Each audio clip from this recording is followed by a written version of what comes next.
Glória a Deus. Cumprimento o povo de Deus com a paz do Senhor. Abra sua Bíblia. Livro do profeta Isaías, capítulo de número 6. Enquanto você procura, eu quero tributar ao Senhor glórias e louvores por tudo que o Senhor já fez no nosso meio. Louvar a Deus pela vida do pastor Rogério, sua família, corpo de obreiro que o ladeia. Deus continue vos abençoando, todos os pregadores, a bispa Irene, Deus seja louvado pela sua vida, este trabalho que está no coração de Deus. Meu amigo, pastor Clériston, meu anfitrião, Deus continue abençoando sua vida, pregador do Evangelho, um amigo. Louvar a Deus pela vida da minha esposa, cantora Jaine Medeiros, que está ali no campo de Laguna. Louvar a Deus por toda a nossa igreja, a Assembleia de Deus dos Gideões Missionários da Última Hora, ali no campo de Laguna. Glória a Deus. Isaías capítulo de número 6, verso 1. Diz assim a palavra do Senhor: no ano em que morreu o rei Uzias, eu vi o Senhor assentado sobre um alto e sublime trono, e os séquitos enchia o templo. Pode se assentar em nome de Jesus. Queridos,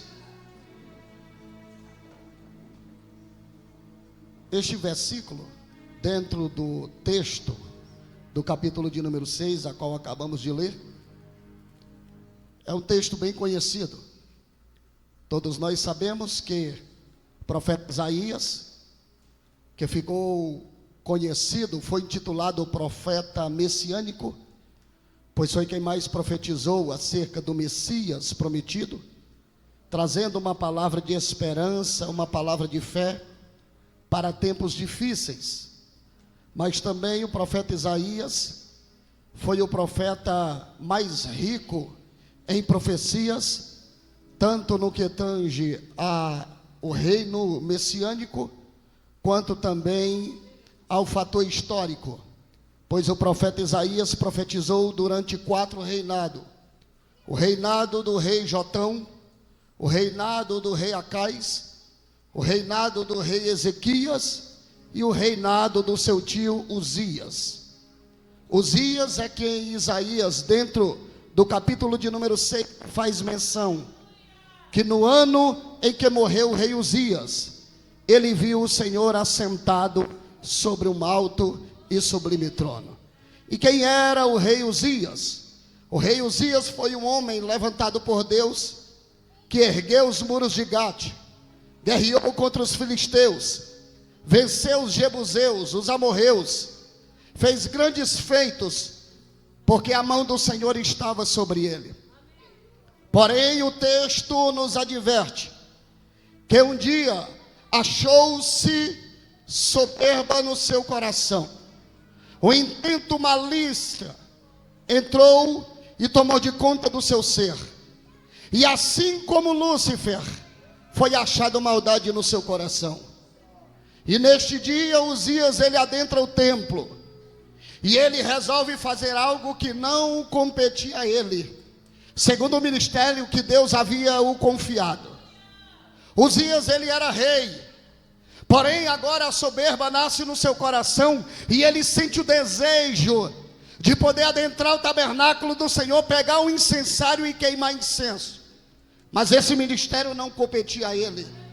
A Bíblia Sagrada diz que naquele dia ele adentra o tabernáculo. Quando ele toma o incensário, o sacerdote chega diante da presença dele e repreende-o. Mas a soberba já havia tomado de conta do seu coração, e ele agora não vai se conformar com aquela correção que havia sido feita a ele, e ele resolve se levantar contra o sacerdote. E coisa ruim, irmãos, é se levantar contra aquele que Deus levantou. apesar dele ser um rei, mas ele devia submissão àquele que o Senhor havia constituído na terra como um representante de Deus na terra. Quem não lembra de Davi? Davi está sendo perseguido por Saul. Davi sabia que Saul queria matar ele, mas no dia que Davi ele teve a oportunidade de matar Saul, ele chega próximo à caverna e vê ele repousando. Poderia ter tirado a vida dele, mas resolve cortar um pedaço do seu manto. E quando ele corta um pedaço, quando ele sai da caverna, o arrependimento toma de conta dele, porque ele tinha o Espírito Santo de Deus. Quem tem o Espírito Santo de Deus, mesmo que cometa algo de errado, mas o Espírito Santo incomoda, e ele tem humildade de voltar e se retratar pelo seu mal feito.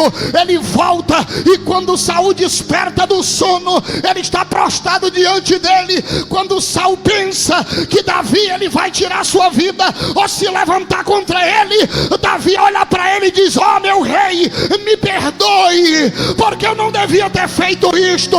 Faça comigo o que o Senhor quiser, porque eu não posso tocar naquele que Deus ungiu.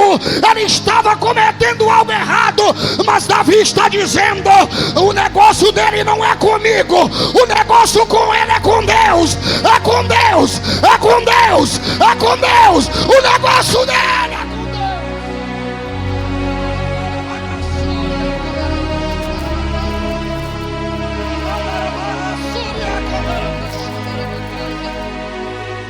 Não toque naquele que Deus levantou, porque você não vai se levantar contra ele, você se levantará contra o próprio Deus.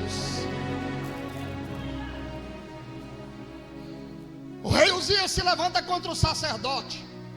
O sacerdote aponta o dedo para ele, e naquele dia uma lepra nasce na testa dele. Só que agora Uzias não vai poder mais retornar para o trono, porque no reino não pode ter rei leproso. O trono não pode receber alguém leproso. Só se senta no trono quem é puro. Não se senta no trono impuro.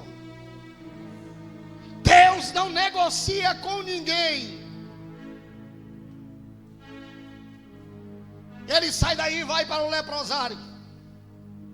Porém, o trono está vazio. Seu filho ainda não havia assumido o trono, mas as nações já tomam conhecimento de que o rei Uzias havia morrido leproso.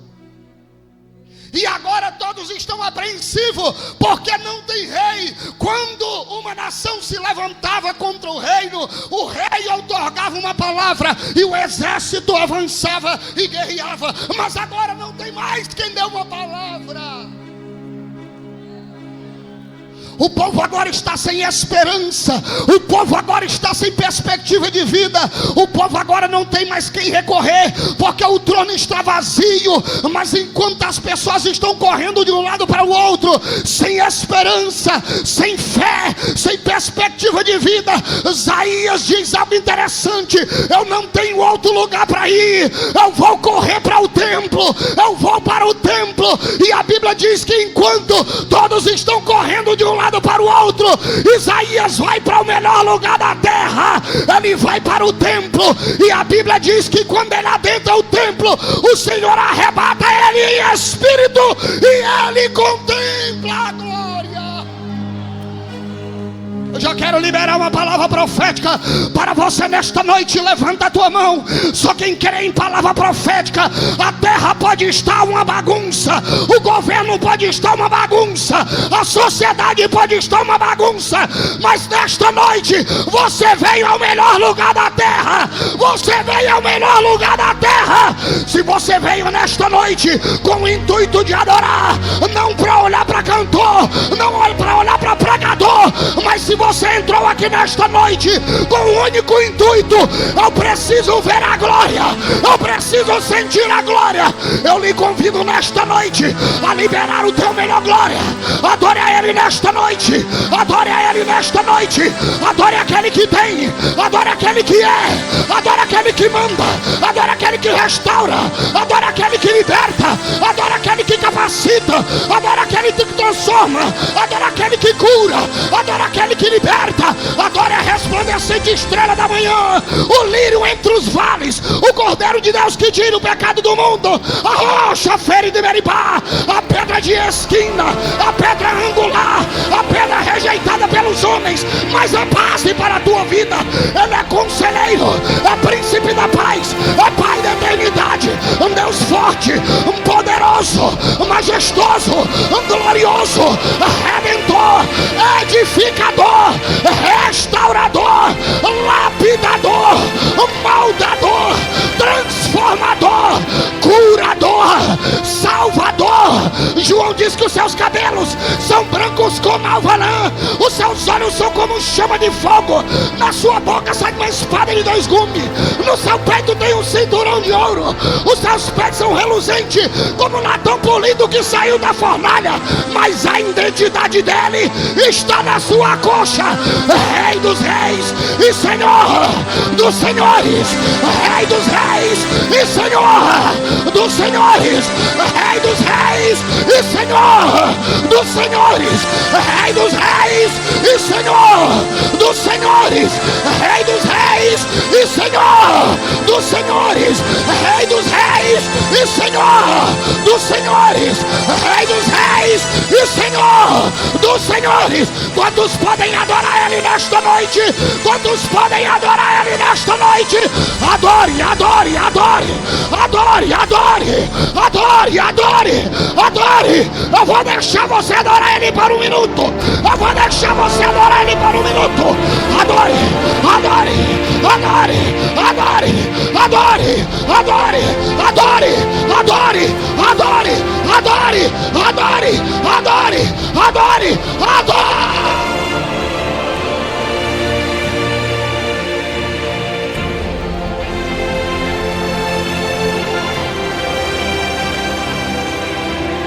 Mandora bagassuria candara pra farga sébia, mandora bagastumi candere baixai, mandora vasubia candara pra xandarábia.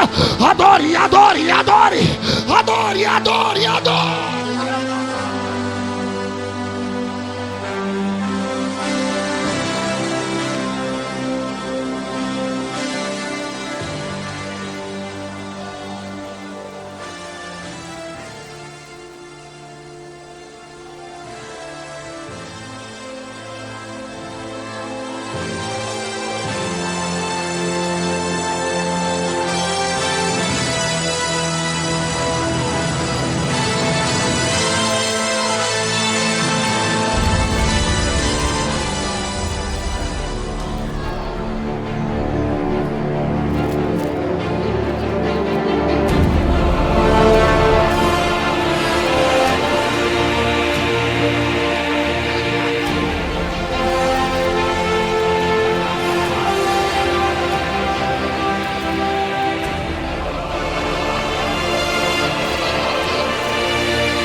Isaías resolve adentrar o templo.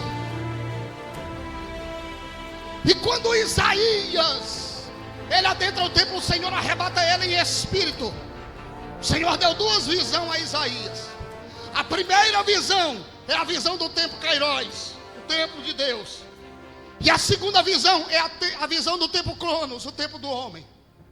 Na primeira visão, ele contempla o Senhor no terceiro céu, assentado no alto e sublime trono. E ele contempla o Senhor, pastor Cléris, que ele estava assentado. Ele não estava sentado. Ele estava assentado. Sentado representa descanso, repouso. Assentado representa controle. Piloto de um avião, quando ele se senta na sua cadeira, que toma o controle de uma aeronave, quando ele se assenta, ele está dizendo: o controle do avião agora é meu. Isaías, ele é levado ao terceiro céu e ele vê o Senhor assentado. Você está entendendo isso aqui? Na terra, o trono está vazio. Na terra, o povo está correndo de um lado para o outro. E agora, quem vencerá nossas guerras? Quem vencerá nossas pelejas? Mas lá em cima o Senhor está assentado. O Senhor está dizendo para Isaías: ei Isaías, enquanto a terra está um caos, enquanto as pessoas estão correndo de um lado para o outro, sem esperança, sem perspectiva de vida, sem fé, eu te trouxe lá na terra, aqui em cima, para te mostrar, Isaías, que mesmo a terra estando um caos, eu ainda estou no controle. Eu ainda estou no controle. Eu tenho uma palavra profética para a tua vida. Eu não sei como se encontra a tua vida, eu não sei como se encontra a tua família, eu não sei como está as tuas finanças, mas eu venho como um profeta de Deus nesta noite para te dizer: Ele ainda está no controle. Ele ainda está no controle. Ele ainda está no controle. Ele ainda está no controle. Ele ainda está no controle. Ele ainda está no controle. Ele ainda está no controle.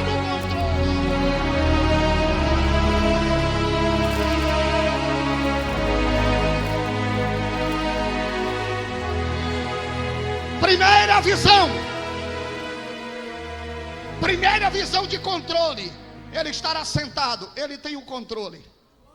Segunda visão: os séquitos enchiam o templo. A palavra séquito tem duas aplicações. Primeiro, séquitos, comissão, comitiva angelical, que esparramava glória sobre o templo. Deus dizendo para ele: ei, a terra pode estar uma bagunça, mas é do lado de fora, porque na minha casa tem glória. Não foi pouco glória para muita informação.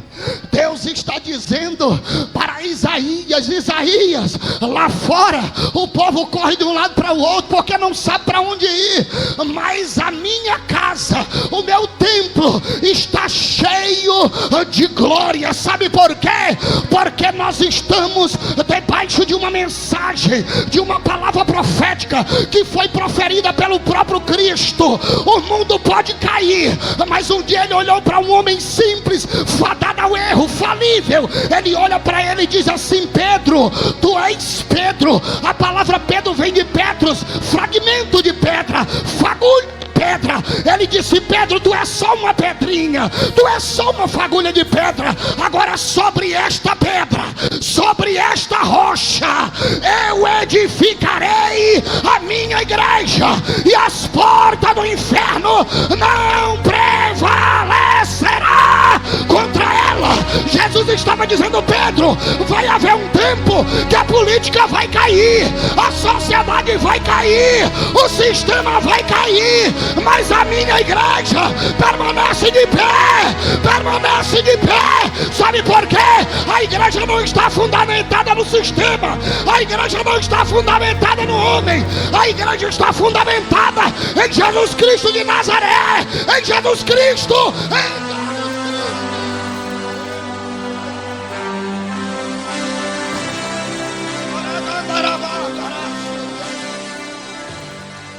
Deixa eu concluir.